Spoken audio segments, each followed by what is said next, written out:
This is Byron Gordon for the SES Conference Channel. It's day one at SES San Jose. We just finished the ClickZ social media panel, and we're talking to Beth Murphy of Digg. Hi. Hi. Thanks for joining us, Beth. Beth, Digg is a social media tool too, isn't it? It is. People use it as a social media tool to talk about, to share information about products or news or things that people are interested in. Now, how are you trying? How does Digg try and acquire new people to sort of come to Digg, check it out, see if they're going to use it, and also try and retain more of that usership? I mean, a lot of what we do is we just focus on creating a really compelling product. So we now have about 39 million visitors that come to Digg every month. So we try to make that experience great so that people talk to their friends about it. But we also think about ways to spread the word. And so we do programs, like we launched a program called Digg Dialogue, where we interview folks like Al Gore and Nancy Pelosi, and we ask the Digg community to sort of pose their questions. And so we partner with bigger sites like CNN and other outlets to sort of help spread the word. So we think that way people understand what Digg's about, which is crowdsourcing instead of a handful of select editors or journalists selecting what's important. It's the wisdom of the crowds. So we do things like that to also help spread the word. You mentioned specifically you don't use press releases, and I thought that's sort of interesting because PR Web has really come a long way in taking the press release and making it interactive, featuring interviews, videos, you can tweet. Why was a conscious decision made not to use press releases?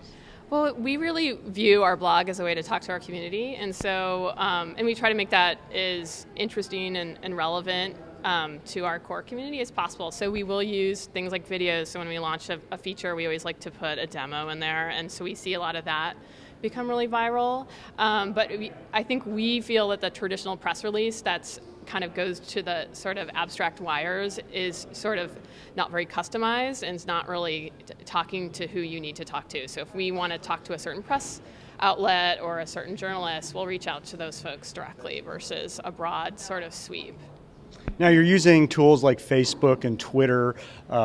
Anything surprising or that's come across your eyes in using these tools, and as you're being a marketer, anything interesting you'd want to share with us that, as far as in marketing Digg, in using these tools, anything you'd like to share with us about that?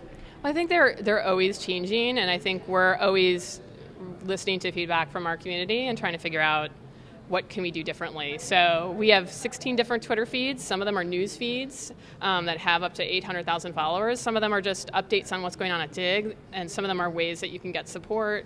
And we spend a lot of time looking at our feedback across all those channels, whether it's Facebook or Twitter or our blog posts or comments on Digg. And so we view them as really like a vast ecosystem, and it's just a way for us to talk to our users. And so we like to look at them all, but we always test and learn and change things that don't work based on people's feedback. So our Facebook group even changed. Like, we've started updating it with cool stuff from Digg, and people like that, but we don't do it too much. So we've sort of experimented with that.